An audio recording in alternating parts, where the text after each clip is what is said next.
Ia, whaatalofa atu le nei e fiafi e po ia e maisi fo'i o tatou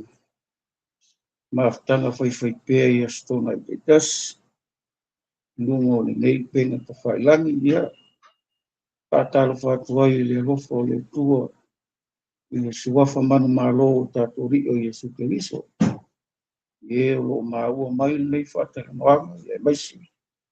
Au o mau me mai o tatou maafutanga. Ia, whaatalofa atu i le anga lei ma le alofa o le tua i na usopolo o tō whifua, ia masi o tātou wola. E vi ai le tua ona o lana whaamanianga i o tātou tangata. Ia, i le nei la fiafi ia, whaatalo whatu ai, i le nei fiafi tātou o kalama masani. Ia, wao le nei o kalama ia e leo se ngana lotu. Ia, po se taritonunga, po se aonga stangata, le ai o le afionga le tua. E au na tātou whaasoa. Ia, ma tātou whituwha i ai a wā. O le upo le tua e a i whaatonu, e whaapoto ai tātou lana amitonu. Ia e maise, e au na ai, ma whai ai le finangalo le tua e tusa o lana upu. Ia ma le marosi o fua ina mai a te tātou. Ia le tua i nei tu la ko nei vaenga le fiafi fai un tatu to e sei lo i manu ai ia fataro fatu ai sunga e au na le tua o la tu futua o e lo mau nei fatala no e mai se ia o mai masani ia fataro fatu foi tai tai pole tatu por kalama masani ia e mesi foi tu fine ya fina sai tai o nei por kalama ia le tua le tatu tu filai ile manuia o le tua ia nei fia o lo tatu ia o lo foi tau ni aso le tala le ia to e pe no foi mai Yesu o te le petia le nei maru mo to e fausia ia so to ia sa fa pe ai u kai ia ai o le farisa ai nei lo le o di liu mai Yesu le maru anga ile tino le tanata tatu maru le ngang po ia le ala ka ko le aso nga lu o na file na mali wa Yesu lungo sa tau ya le o tunga mau le o tanu mia ya ta ya la nga ina lo le o le malo esa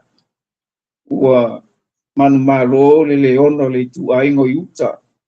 o fa un tiel tunga mau ma le malo se le oti o to e tu malo o tatu wali ya o se ia fianga tele na i lau Kerusiano ia maisi o e talitonu i le afionga le tua po le awaonga Yesu langa wha mai Yesu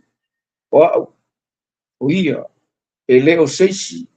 e leo se profeta a o ai po se tangata pa ia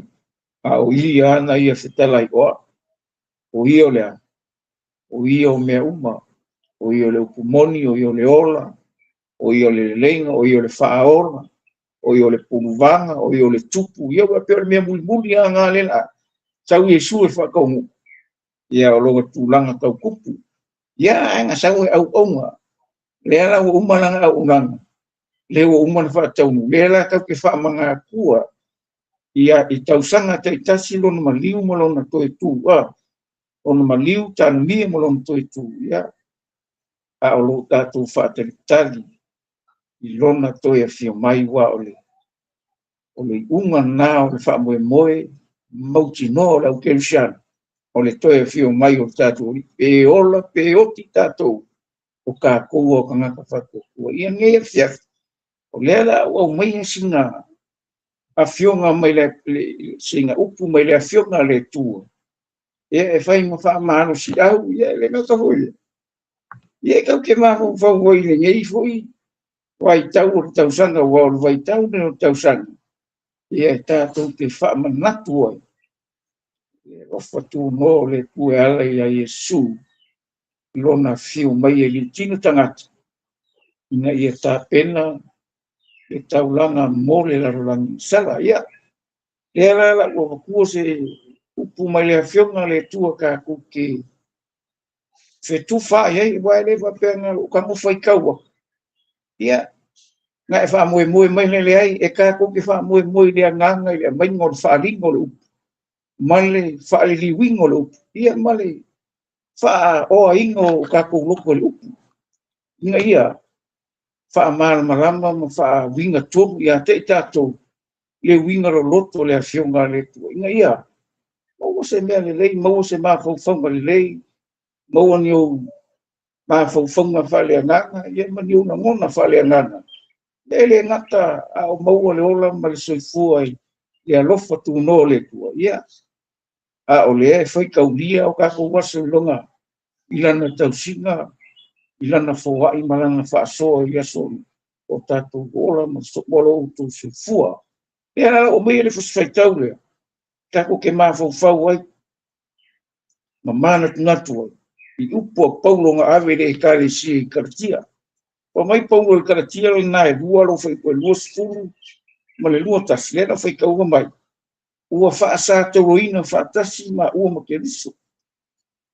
Ai o te le toe ola a o ke riso o lo ola i tongu ia tau. O le ola foi o te ola i nei i tino. O te ola i lawa i le whātua tua i le alo le tua. O le na alofa mai ia tau. Ma fo ina mai o ia. E ia e whai mo sui.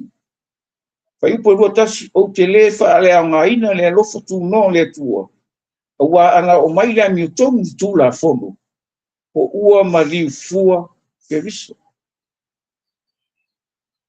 Ia o le whai kau lea. O le kele i o keimi whaangolongo i ma whaonga e au auna le tua e maisi. Ia o le whetuwha ina ai maisi o se whaasoa.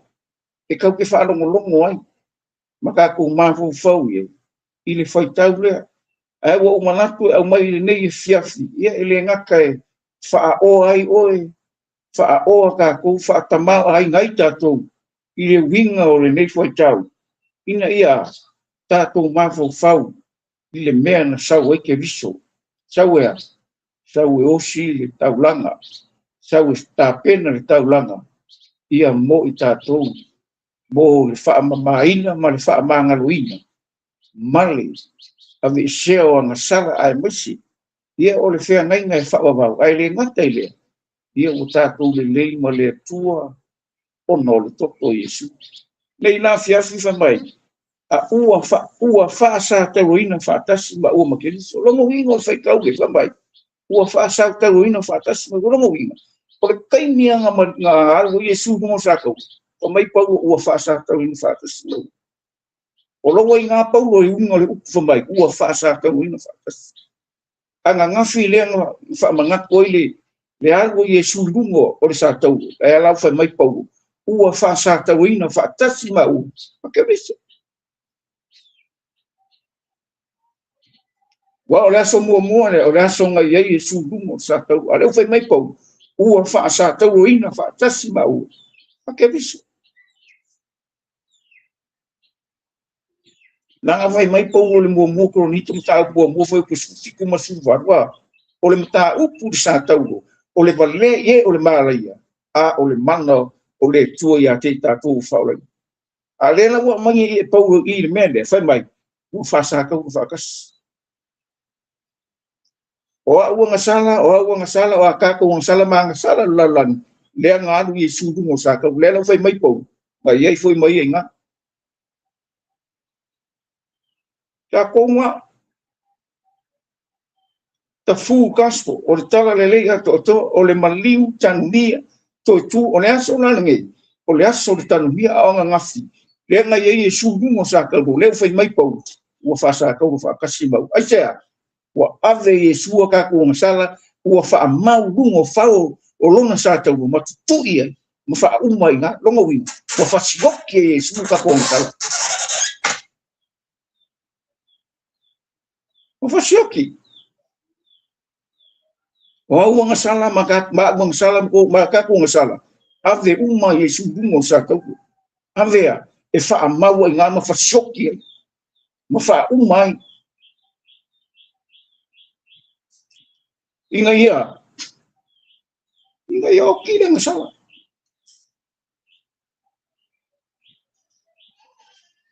yo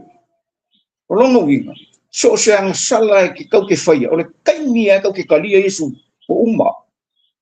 umar kai mia nga maliwo Yesu o umar ngo sala oki fa shoki fa kas ife I lungo longo sa kau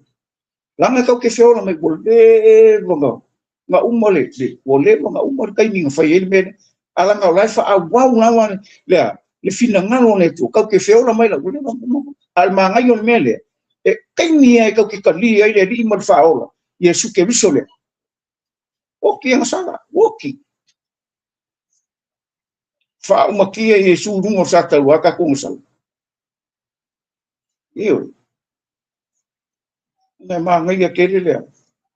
le wingo fionga le tu ma le upo le ku e ka ko ke ngofo mala malama ka ko ke ngofo ma le luasa o le a komu le mea lea le fina ngangu ia le tu ya ke ka kulanga o oema o le ka ngaka nga whaia ia e whaia e whaakakau le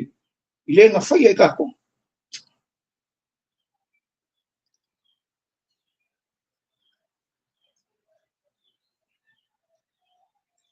ma maia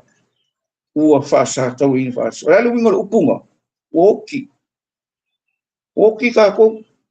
ma le ko yese ka ko longo wingo oki whaakasi ka ko ke biso lungo sa tau wa uma aisha langa ka ko ka ngaka nga sala mga kuwan kay nyo na makang pero ka ko ka ngo soy ya ile ikaw la e ia to ngaka ile ikaw fufia siya la ka vai le mi kong la ka vai mamanu la ka vai pa io le tu ile se bela ka e mama e pa ia e mamanu to ngaka ale kay niya nga ngai lo ai le bele le lo se pa ia le ai se mamanu ai siya wai lo le male le anga ale menga ia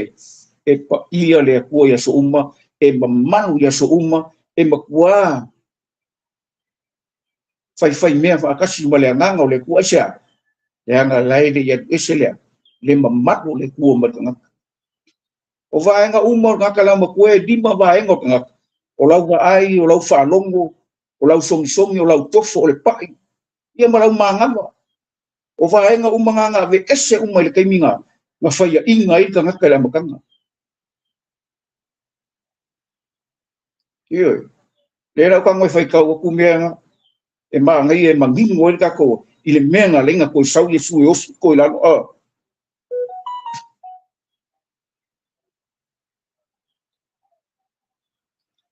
ke le se nai toru e le fai ka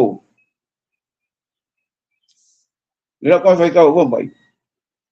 o nga kani ko le finge le ngaka o fuo la o fa to anga make ai lava al fuo la o tongu fa to anga o feta lai mai le tu aua mate ai aua fo I mate pa ia tu ai nei mau o nga fai mai ai leo le ngate finge lua te le o kilava o fa longo pa mai lua ke o lua e o kilava ia fa mai le o fa ipu fa mai nga aua o sila fiele tu o le aso lua ke ai e pula i o lua maka o nga vea ile o rua e pei o ngia kua o loo I lore leimba lea ia e fai kau ngai maka upo sufa kusia a isa ia fai upo sufa pambai langkala o kia rua e maki kukusa lea wa vele fai mai o pei o lea kua lea lau fai mai e pei o rua ngia kua lea lau fai mai kala fai mai o whalongo mai lolo kala mai lea kala fai pule o nga va ai e kulo to fingen lau ele lei lava pe ai ma ua maka ngo fie mai o le la awe au nga e mau ele poko o le vai uman fa alongo le o vai o mai o nga kango aku ai le o ia le fua o pai ko mai o pai ma ai o kof o longa wi o fa o kofo nga uma nga ai nga pula lo le o mak o longa wi waru ese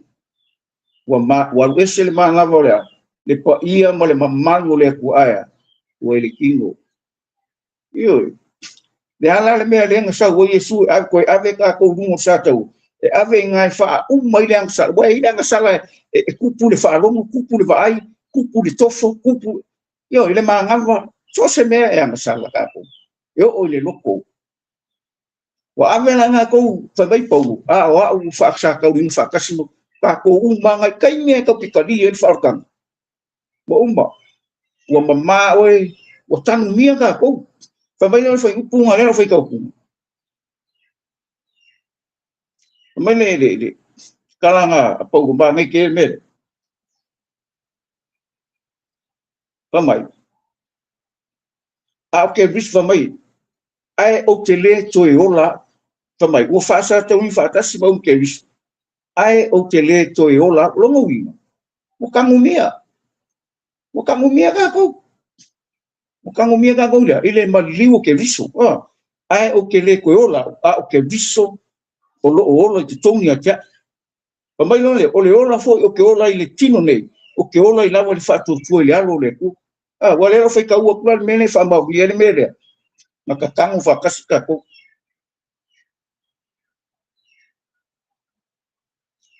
mele rombo ngai ungi ko ngai fa mai o le nei o ta tangu fa tasi ta to mai ele pa songa i lona maliu ina ia tātou savavali i le ola toi fuata ina. Pei on toi whaautu ina mai o ke vis na e wot i le mana o le tua. A wā whai u whaatasia tātou le whaatuse lona maliu. E whaapea fo tātou i lona toi tū mai. O le asongi o le aso maliu, o le asongi. O le wot kongo kunga maui e su wakang. A le wa mai e paulo i le kalakia le whamai. A o au ke le koe ola. A le fai mai i le rom, whamai, ua ka tangu whakasi ka kom ke viso i ronga mari, o longa winga. O au le anga whasioki, mata ko le anga i runga sa tau. Sa uu Yesua mai kangu, e le kangu o rangi anga sala. A whai ke le kalia Yesu, e le au ngā ia o le maliu. E le au ngā fo ia o le aso ngei. Langa ka kaunga, ngā oki le anga sala, a mai lone a tanu bia, inga ia, le koe ola o le anga sala aia. Ua ola i le ami o tonu wa uma oe i le ami o kongu ke viso. Nā whamai, a o ke le koe ola,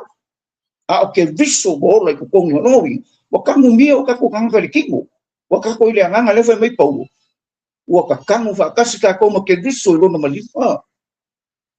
Ea, nā koe whai ka wak whamai. O le nei mo tanu whaatasi tātou mai e le papisonga i lona mali. O le ka kangu o le papisonga. O le koe ali oe. Boleh koi loa oi. Esa, wa kamu. Wa ufikia anga lo winga nga lo papisonga. Wa ufikia ka ko lea. Ile maliu Yesu ka ko wo fo papisonga le vai papisonga yo. Por salamo. Mai me yonge maka upunga ko bunga fai i au forsai o mala sa tukai fa mai. Fa nga wa nga ta fe ai. Oi ma fa loya ke ko ke so sola ese mai la. Ile to sa ka na sa ka ko ko se matayo o ai no failo fa mai la o ke papa kiso ke ko le vai nei salabo ia fua mai la i fua ka calma salabo a le muri mai ke o ia la nga papa kiso ya ke ko le nganga pa ia mala la nga lua papa kiso o le ka ke ile ye le me ka o ka kang fa kas la nga papa kiso le papa kiso mai yo le fa mai Yesu a le ko fa nga vai male nga ke le lo ke le tau malo al ma nga ia la me le mai Yesu le mai paulo wa ka kamu fa ka so ka ko anga sala o le kai me ke sala mo o kai me ke wi ai le vai ya wa e ola sala mo ma fa mau al pa songa la nga pa ia o le mana la nga le ku mo ka ku ya o le mana kasi aka ko kasi le nganga ai ke le faiva a o ka ko le la ko mo feito ku me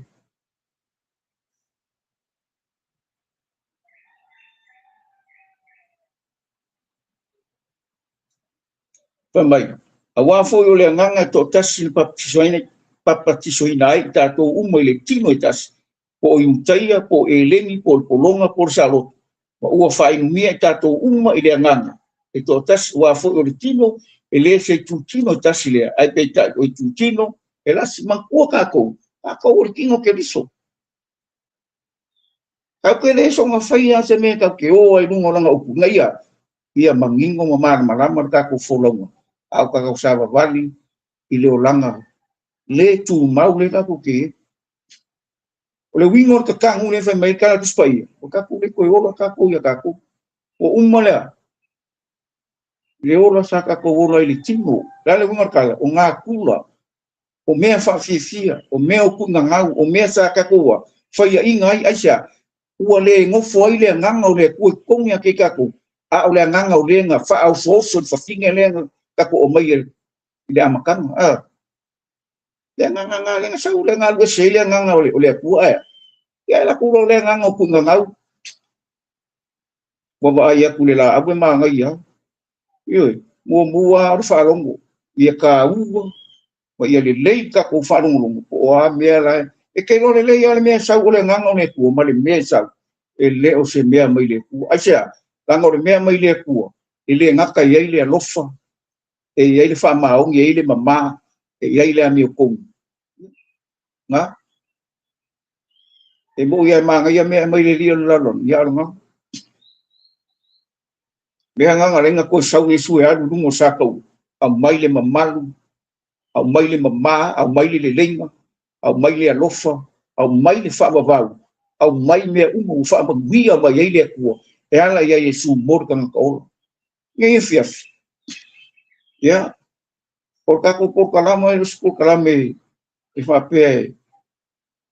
e o ni ka ko munga mangia o ngam le ka ke o sa o le fionga le tu po le ase me nga due mai le nga no le tu po le ase me fa i go le nga no le tu a ko bo le fa ile ai cha nga le ska ko po le ska ko lo io le ai se me ka ko le se me ka ko mai ai le ni me ka ko mai nga ai u fa o pe nga inga o ma mai ka ko mo le ke shan o le pa ia o le tino ke viso wa au mai le ko nga lo ya ia fa ka ma ai nga inga ka ko wa ia singa nga le ko mo won ma no si ma le o e on ka ko foi ka o nge yes ka ko ko le ola ko fu ka inga langa le me ko ku sa lo ka e ke kalia lo yesu o me o kilo ka ngaka o longo wa e ola le ola ko fu ka inga ua mang maro le ngango Yesu ku kongu ya ke ka ku acha lango lo kingo nga ke fe ave ia le ngango le ku o le anga me manga o le ku o le me na to ke fai kala nga po o le loko la le kingo le oki o le loko la le o le ola mali mangi o le nganga fo le ku ang ka ku ngang o ka ku fa nga o sia langa ka ku ka dia Yesu fai mari fa o ka u na ka ku o le fa na o le ko ke le o ese ama le upu o le upu e fa amarosi o le upu e fa bangingo e fa malam o le upu e fa ilo o le upu e fa amakingo ma fa mausali inga la o ka ko wolo fa ku kuere la songi la sola ka ngumi ai le ya nga vo mai po ai o ke le ko ola lo mo wi o lo ke viso o ke viso ola lo mo wi o ki ka ko a wola ke tulu mo ka kan fa kas ka ko mari fa sa ka ka ko ngasala me a mai no ka kan fa kas ka ko mari ile ko ola la ka ko a wola ke bisu ko mo ya ke ka ko o le ola fo la ka ke ola ile tino ni ka ke ola fa ko le alo le ko lenga a fio mai ma maliwa e fai o ia mo ka ko su io ile su ia ka ko jes e o ia le puru vanga o io le fa o io le ami ko o io le fa ba ele su ia se tika ko ele mo fa inga ku se o le ku le ku Yesu na ku le ku ka ka le ku o le fa ku ele ai se si ile la lorangi mo fa inga tsuia sang sala sang ka ele fa ma o Yesu ko gas na sa ma fio ma ma ke ko li ko yo le ang sala la ngefia ke fa ilo ngefia si ya kang mi tatan wangi me la ka mi eu ka ku ka wangi me se o la ka fika mo fi ele ilo ka ngaka la ilo le ku kai bingi a ver ngi ka sanga ma me ave fa sa ko ngu sa ko no aya tanu mia whakasi mai sulong maru inga ia le koe ola i leo ka ko ngame ai ola ile lofa tu mo le tu ala ia Yesu ka ko le se mea le se ka ko yo fa kai le ko aveo ka ko ngaka ka ko kingi mea wa fio mai le ngango ke bisi ku kongia ke ka ko fa ngaka ko inga ia fai ka ko ma ave fe au le lofa tu mo marikala le Yesu Kristo if ka ua i o le fe au le asoni o le maliu o ngafi o ngei tan bia ka au ko kumang malo le alo fa mo au ke fa alo mo kala le woringa fa mai le ese ko e fio mai Yesu a fai ele ka komu nganga le ese ko e fio mai Yesu au ke ko fai ka ua kala le Yesu au ko fai ka ua kala amo Yesu au ke ko fai ka ua fua le lofa tu no le tu pe a fai ke le ka komu e le ko e fio mai Yesu au acha langa o Yesu fo me ko sa ko e fio mai ele o oela a o Yesu au ngai fa seinga ka ko fa rongo pe menga kupula makanga na se se fa rongo ora e se se le melen fa rongo i pai kau kuspo ia fa rongo rongo ia ile o mengo le afionga le tu ngai ia magingo la fa rongo ia mamara wa ai ma e dole le mea e finga ngalo ile ku ia ke ka ku langa le mea tawa e kele au onga le ku kele ka ngaka langa o meo maka ukun polo inga ka o mea nga la la fai le poko nga le mea sa Yesu langa maka sa Yesu ya yuka ya ko ku mau la maka o so o bongi o la maka ko Yesu langa o le rofa tu no lona fina ngalong sawe e alofa ile la lo lang wele nga o sala e u yang fa mai sala o i fa mai Yesu o ele lu ai ave me ai malafa ugi ai waka ko shopping ei ma o mari ongo Yesu acha le o mawalo bango le o mawalo ngo foi ke ngo foi kongo ka sama anga ka mai ma o la o mawa o e ala ko e sei malongo fo a o kai ni ka fi mau le mewa ba ko le ku e ke oi e ke au mai le ku nga ai le nga kai le o mai wala au le ku ka penga lo kai ni acha o le ku o mo fai lo la no ngai kai mo ko sama anga ka mai ma e ko a fai al menga pe a fio mai ili pu a ngi sit a vere kalesia fai lo la ile ko sama anga ilan o ele ke fai mai so ele ko fio mai su la ke fa rongo au ke ko ka ukala ile kala le le Yesu ke lusa ke lo fa ke ka ele la ke fa se a tsanga nanga ko fio mai Yesu yo ele fefero kala lo kanga ka wapi au ka ke fa longo me o leo se nanga melen kupula makanga se fa longo a se awai a ska ile se awale tu ya Yesu e sa o lo sa boli nanga me ale o fo ko mo lokula e fa kan ke mo ko fio mai Yesu e kusa mebe asia yo la me la na ku ka penga pe fa nga ku kele ka ko mo la me na ku ka penga pe fa ku kele o le mea lai fai mai le kala kuspai i au aunga o kau pou e popoko ma kau pou e vale o le mea lai fai kau pou e popoko e iai le sua au e mumu o ile la me o Yesu o kau pou vale ia ranga e sau Yesu o le mea ngai kupu o le mea ngai o iai e sau Yesu ame le kari se koe langa e o le se mea o nga o rola i le pupua ngā o kau kala e kuspai ia amala nga e ile me nga fa mai e vai le u o le mau ya Yesu ya o lai como puspa ia pa ya e lo e ia popo nga e ke ko mau ai le mangui ya la mo avile kalisi e ka ke o ai kai mele ko ra fa sa fa dia kai mele ku ya e lo mo le mo kingomi o ka kan fa kasi o e ma ile maliu Yesu ka ko ke ko yola la a o lo ke visi ko kong ya ke ka ko ke ola foi na le ola ile fa ko ile alo le ko lenga alofa mai fai o ia mo su o tanga kang sala o tanga kaleanga o tanga mo kwa ele mo palpala o fa le le ala le mano so to is eu não foi que o por me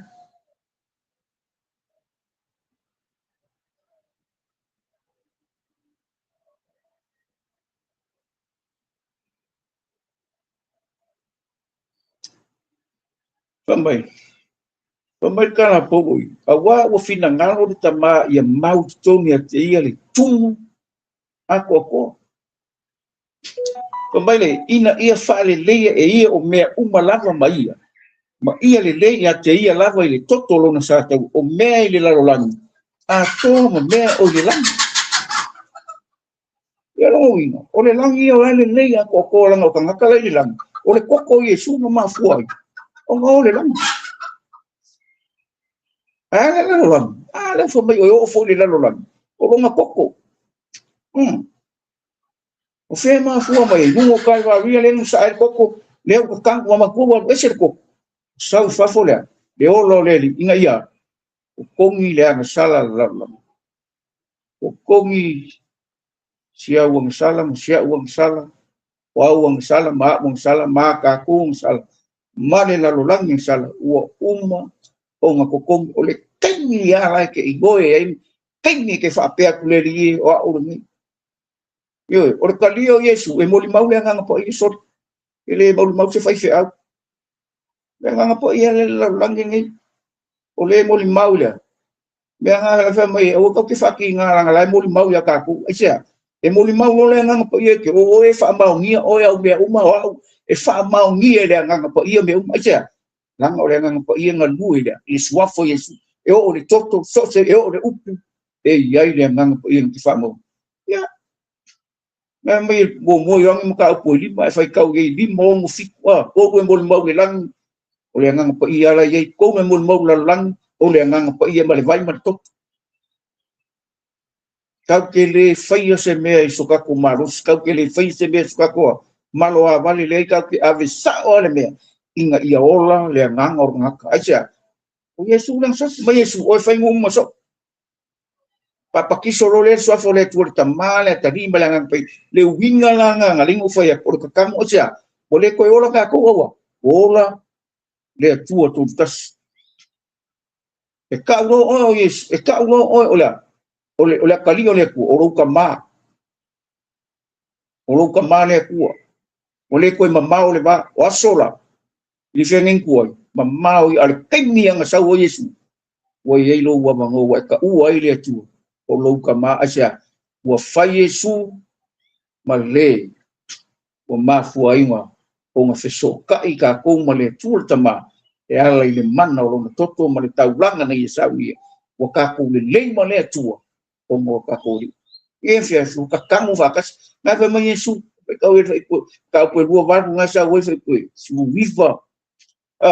O e whaingu uma maso. Papa kiso longa winga. O ka kamu nga kou ili. Fuafo tama, fuafo la kari. Male nga rongo winga. Male koe ska ko. Pio upo paulo. O ke le koe ola. O ke viso ola. Te tongi. Pio kala ko Yesu mwhai lau so.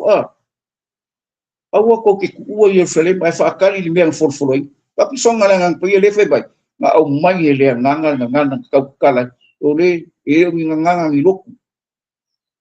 Nganga ke le wa le se wai. O le nganga ka ngako fa nganga le nganga poi e mai se wa e la mi. I dungi mea ngi loku. O mea le langi. O mea le nganga poi e la fai mai sa o pus pai. E fo inga mai fo e le nganga le nganga. Ia, o kala fo nga Yesu e fai kau e ka upus kuongo pusia mareko. O su fik fo mai. O ke o fo ia. Fa marolo mai. Kala ia ku kala le fa mai ko ke kau kala fo nganga fo longo. Nganga fo different language. Speaking tongue. Longo winga ma fai nga kau kala ile nganga le lang ongole. O le mana o le nga. Ele kere kau kala ile ngana ise ongo sia. O sia ongo sia o le mana o le nganga po ia. Langa empower. E fa marosia, e mana, e yake oilea, the authority ke destroy ele evil. Evil mena, e ke bakuai ka le, pe ngā ruenga tia poro, ngawa, fa au penga oilea nganga po ia, ala ilea, papsoka. Kau ke le mwhaia. Ai oile mana inga weka le kongu ya Yesu, e ke mwhaia aisa, e le o ele o awa, o le tua. O le tua e ona le mana. Le e fiafi. Na o vai mai pouco. Vai mai a Roma o ka kangu whakasi ka koulo. ko fo kai a fai kau vo le mo ko nun tam ta po suli ngai ang mai sa o e po I li tala le lei ato to o le fa mangi ngongo ka kum ka upu ngi fi la le ka ko ye le vai kau o kau sana e fai kau ni aso e ko rula o le maliu tan mia ma le to tu o ta tu e fi o se fa so e le va pe o fai aku a o se a o le kau ke o le afion ale tu o le se me au mai mo ka ku ni ngai ista ha ni mai kau ista ia fai al fina ngalo le tu e o vai kau ko puia paulo li mo mo ko ni su lima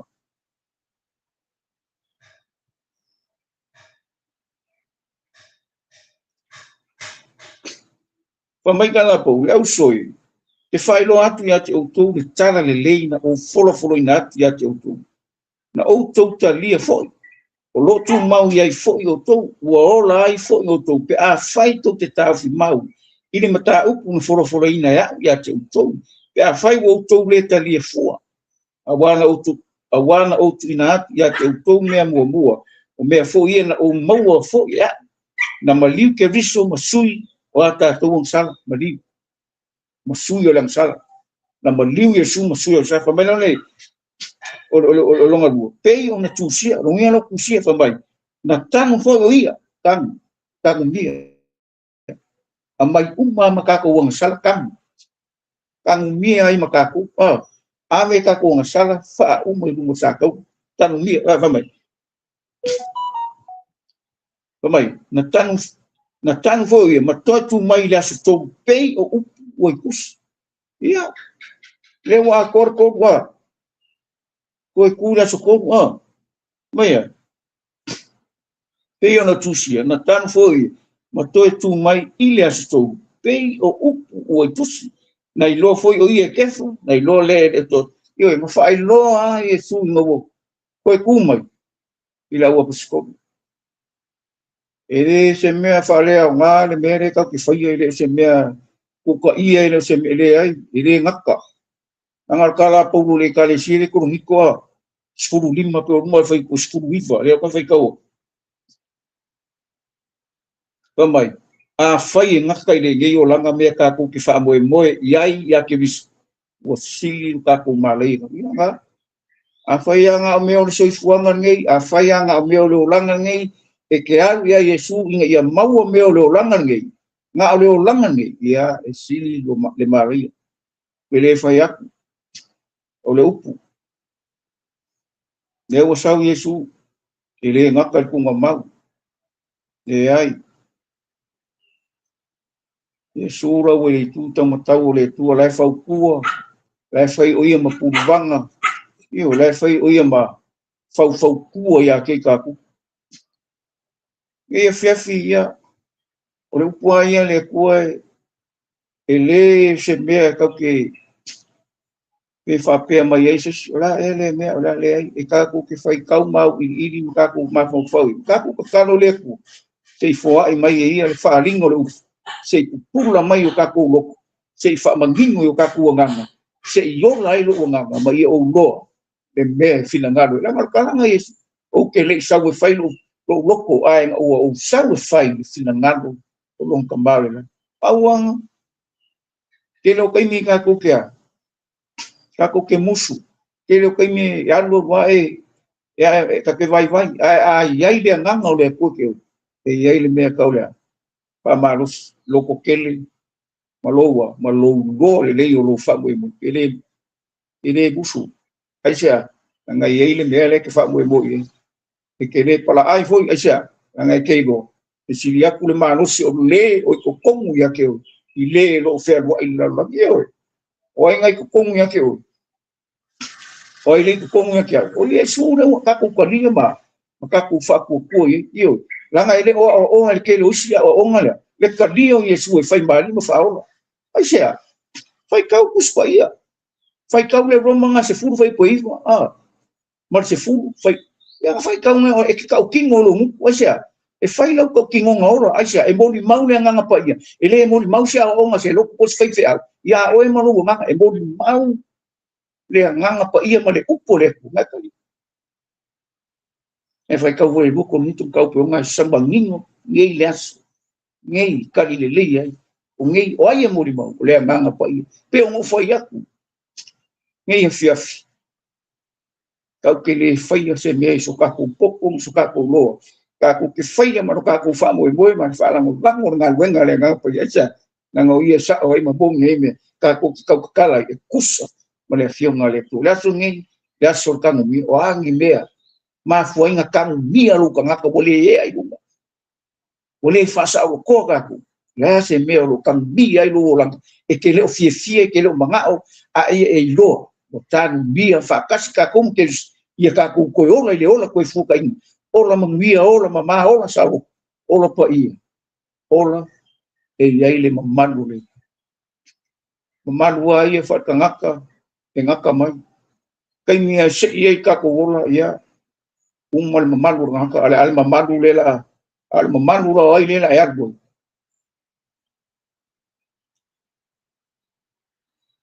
mamalu le ku oi le na pa i ole nga pa i e moli mau le nga pa i le nga fa por kalio Yesu le o sea o se lo por kalio Yesu o le mea mai a Yesu o la ku kalio ko la ku kalia o la ku kalia foia o la ku kalia lenga au nga mai fa ka ma te Yesu nga sa o pai pu fa se fu yo ange mo foi pu suru lu ke le yo mau fa ba ngia inga ia e loa de alofa o le ku ele le ka ku kalia yo ka ku kalia mai ka ku a ele kalia le olanga ngi me le ola ma sui fongo fa fe fe langa la ku mo wo so wa mo le bangui o le ma lo le ku fa fe fe e ka la se ori me se kwa fia popo se kwa fia le ai o le fionga le tu ele se popo skangaka ele o se lo skangaka a o le me mai ele nganga po i ka ko nganga fa i lo fa makala aisia langa le fa pe e le loku nga mo li mau le loku ya e ai ele mo li mau le loku lo nganga e mo li mau le nganga o le ku lo nganga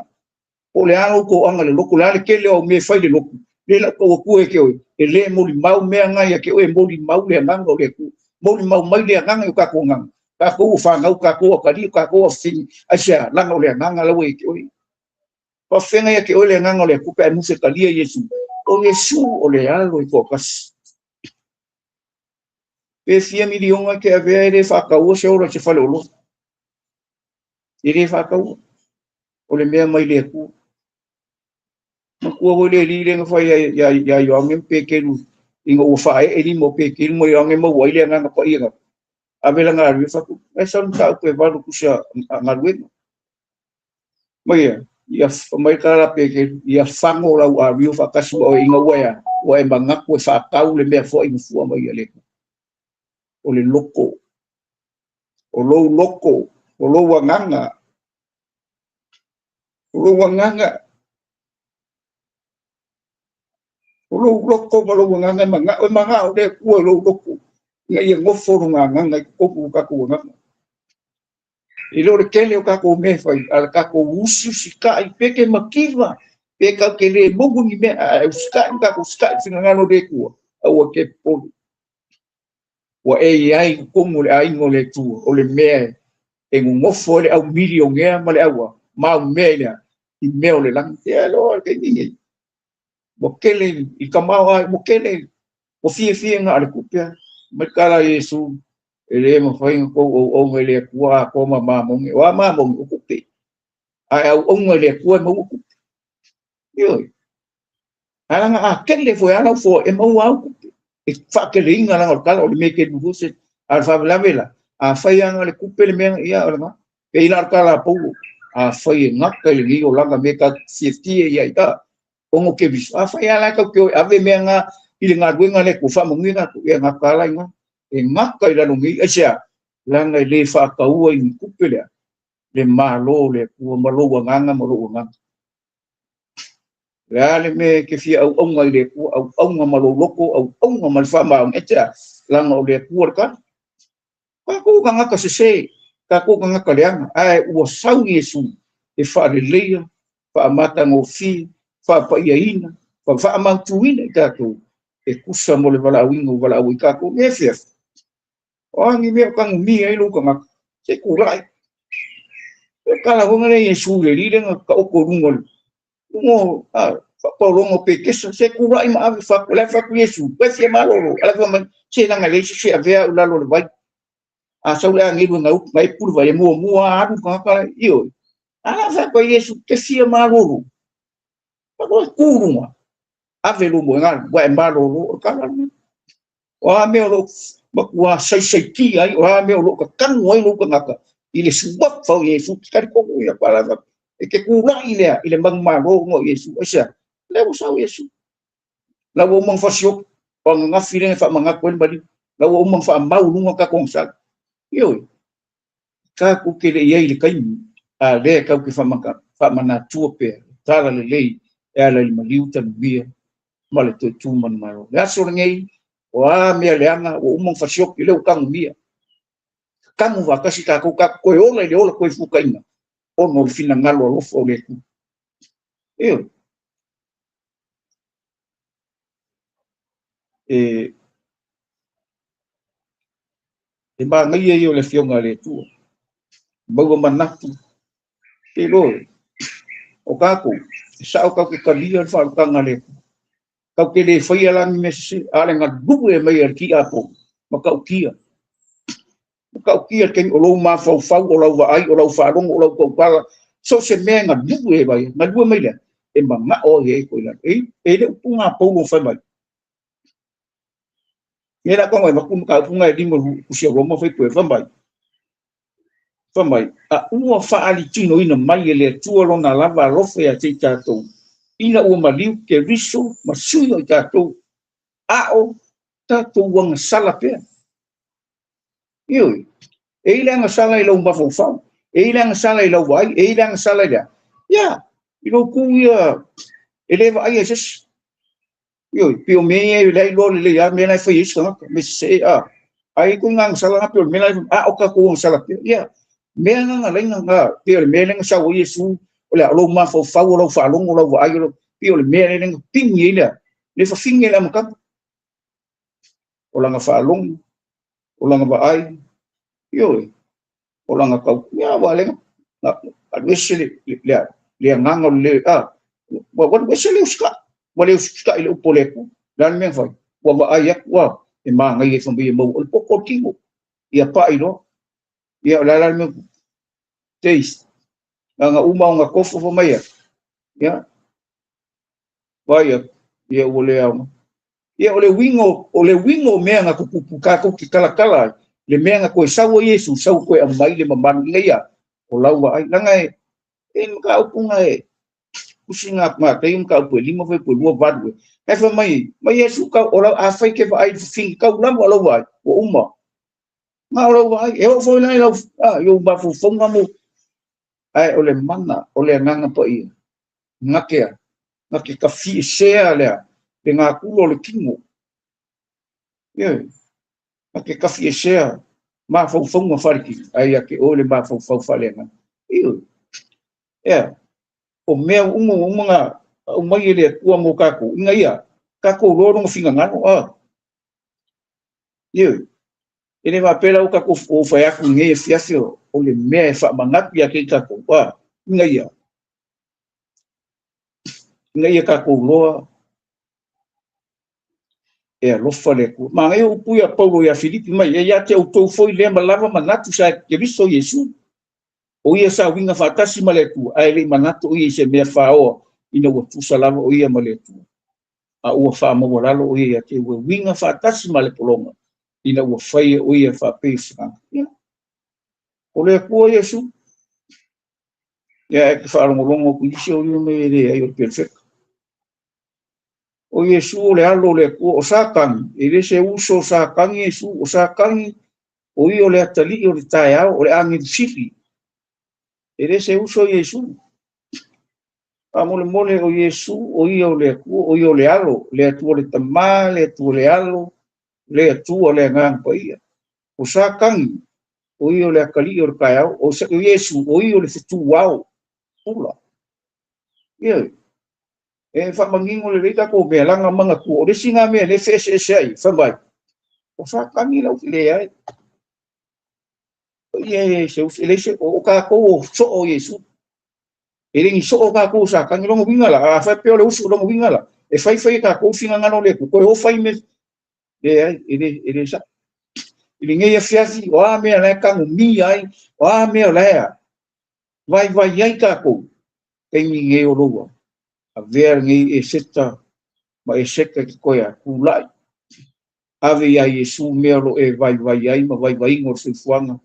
ave ia Yesu melo fa penga unga kele eu mafa kianga ma polonga eu a ia se e koe kulai le ola koe fukai e ala le la ka ku fa ka o le koe tu man maro nge fiasi ya e mo mia uma ka ko le alofa tu no le tu ka ko ke manga o mia uma Yesu o ai tangaka e ola ma le mautinoa longa o langa o lo mafuka ma le ngana o le tuela Yesu o le mea ngai fina ngalo ili fina ngalo ina ia ora sa loko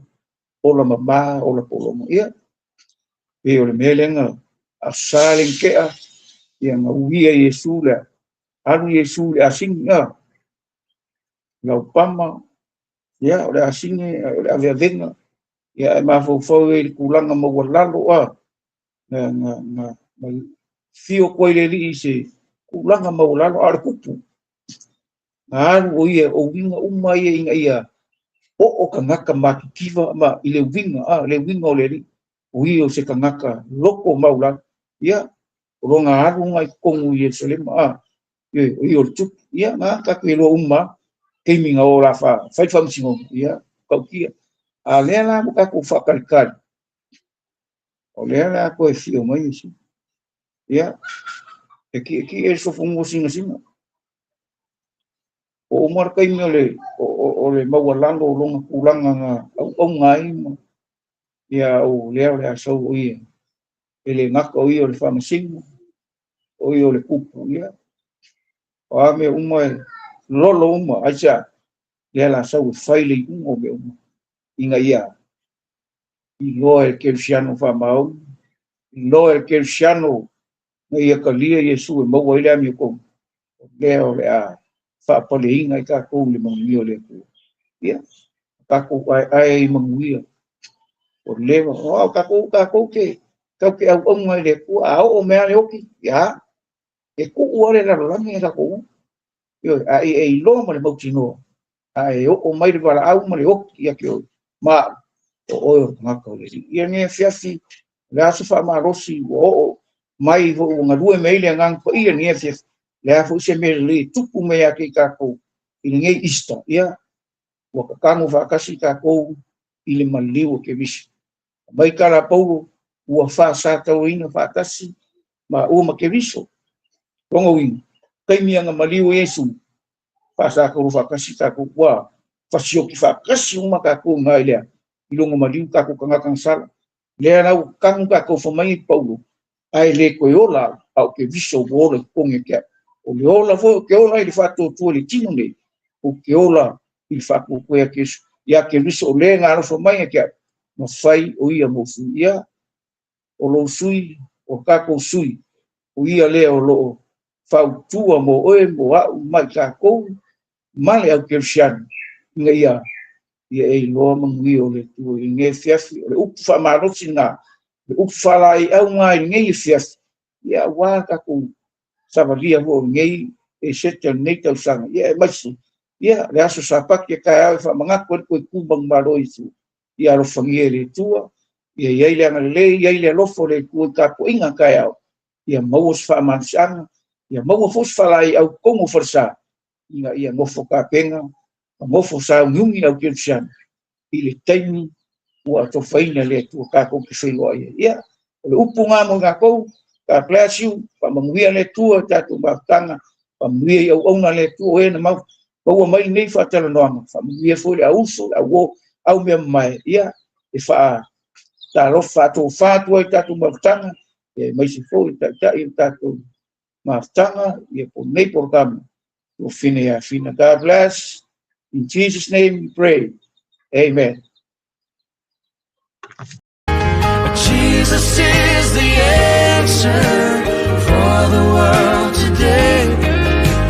Above him there's no other. Jesus is the way. Jesus is the answer for the world today. Above him there's no other. Jesus is the way.